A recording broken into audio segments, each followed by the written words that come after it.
Hello and welcome to my channel. My name is Joshua Bradley and I'm a segmented wood turning artist. And in this video, I'm going to walk you through how I put together this bowl here. It's got a nice bottom piece of wood out of curly spalted maple. And I tried to use some woods that would blend in with that same color tone. And then have some pops of some darks and some lights. So the majority of the colors are my midtones. And then I have this simple design of Padauk and Yellowheart as well. So this piece has 157 pieces of wood in it, and I'll show you how I made that in this video. Thanks for watching. Well, it's time to start a new project, and I bought a figured bowl blank that is also spalted. And I have not turned anything like this before. Normally start off with 4/4 stock or close to it, but I want to use this as a bottom of one of my segmented bowls. So I'm going to try to get 2 bottom pieces out of it, and we'll see how it's turned. I've had this stored for about 2 years since I bought it, so I'm hoping it's dry enough, but it's got a lot of character. And I've got some other spalted material that I don't have a bottom for. So let's see where this journey takes us.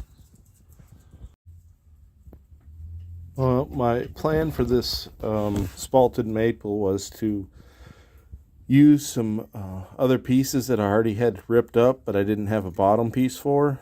But it's kind of a big difference in color. So scrap that idea, and we're going to go with these random pieces of light and dark woods.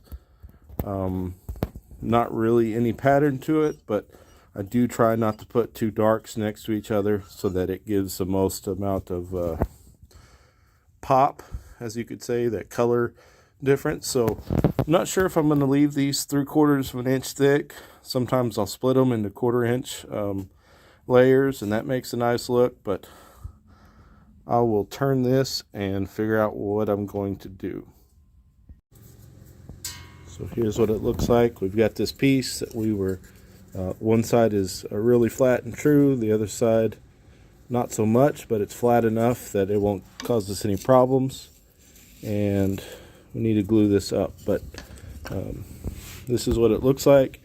This little area here was a little bit more difficult to get the tool in there, so I had to use a variety. And this end grain of this maple really needs to be sanded good, and it will continue to be sanded as we go through this process. But let's get this layer glued up.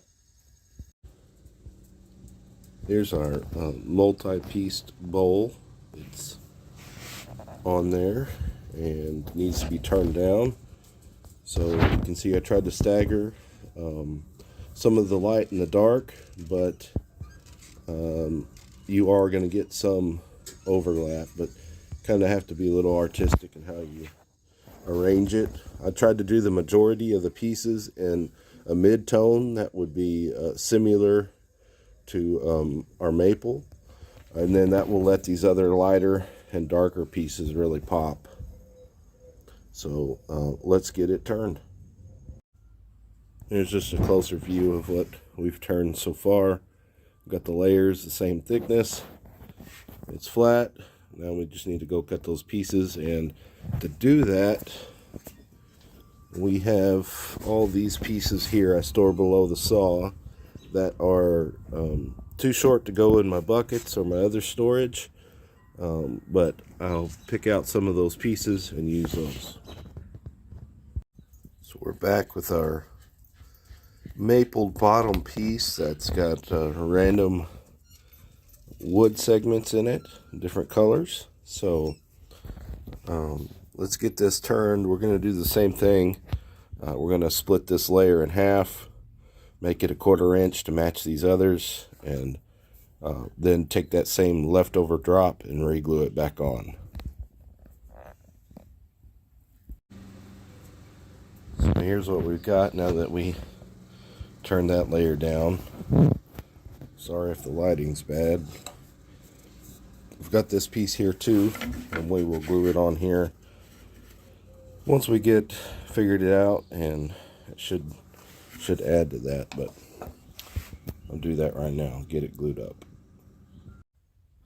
Well, I got that layer we cut off glued on, and I apologize, I'm losing my voice, but we are going to turn this layer and then decide if we're going to add a design to this or just make it all multicolored, multi-segmented.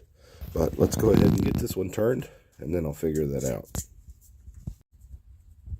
So here's that last layer and what it looks like. We're starting to get there, but we still need some height to this piece. So we can do that by adding a design, or we can keep going with these same kind of multicolored rings and splitting them. If I do the multicolored rings and split them, I want to do at least 2 more rings, or a total of 4. So make it 8 maybe, but we'll go ahead and cut some more and see what it looks like. Here's our spalted bowl. We've added, this will be the 3rd ring we're going to split in half. One made up these 2, a 2nd ring made up these 2, and this will be our 3rd one. So we're going to split it just the same, and I'll show you what that looks like. Here's what we just turned. You can see the angle still pretty vectoring out, but we want to start bringing it back in, or closer to a 90 degree, and we'll do that on each of the progressive layers. I think I'm going to have 3 layers of design, and then 1 layer to cap it off, maybe 2 if it needs some height, but we'll go up at least 4 more layers. So let's work on that. I was tossing around the idea of Yellowheart and Padauk, and decided to go with both of them. So well, hopefully this will turn out good, and hopefully it'll have a good color contrast. Right now with the woods, they have a patina from the UV rays, and so they're faded out, but once we get it turned, it should look a lot different. So we want to split this layer just like we've done the previous ones, and so we're going to shoot for a 1/4 inch. So here's that layer. We've got another piece we can reuse, but we need to cut our next layer of the design with our Padauk and Yellowheart and get that glued on here. Here's a look at this next layer that I cut. We've got 1 more layer of the design with the Yellowheart and Padauk. So on this one, we need to turn it about a 1/4 inch thick ring and split it off. And let's get that going. Here's what it looks like now that we've split that layer off. You can see we've got the start of a triangle, and then this is the base of a triangle shape. Obviously it's not a triangle, it's just a pixelated form of that. We still got some sanding. You can see right here I didn't quite get back to the layer before, and that's okay. I'm kind of flared out here, and when I add this next layer, I'll sweep it up just a tad, maybe a 30-second. So, but it's looking good.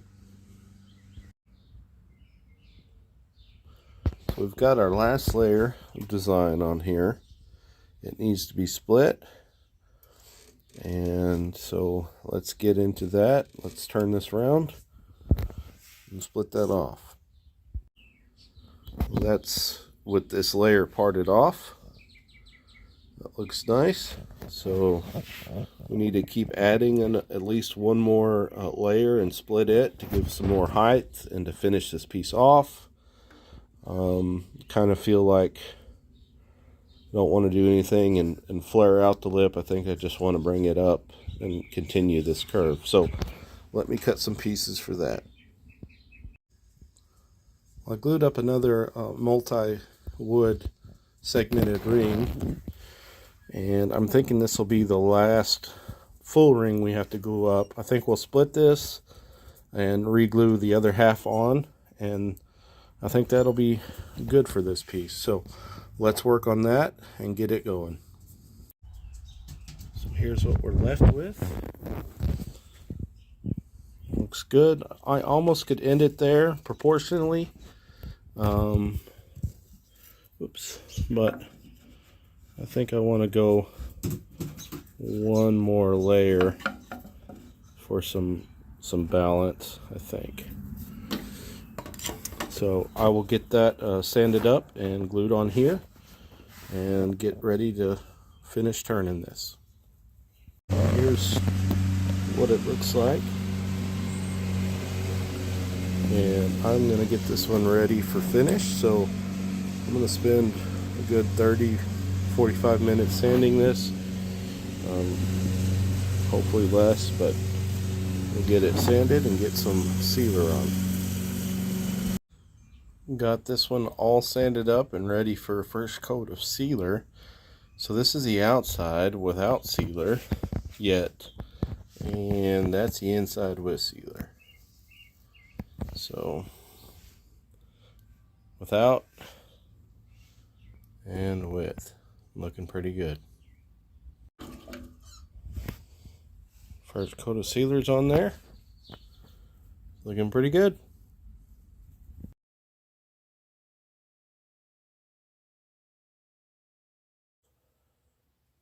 Well, thanks for watching to the end. I hope this video was encouraging and maybe gave you some ideas or thoughts.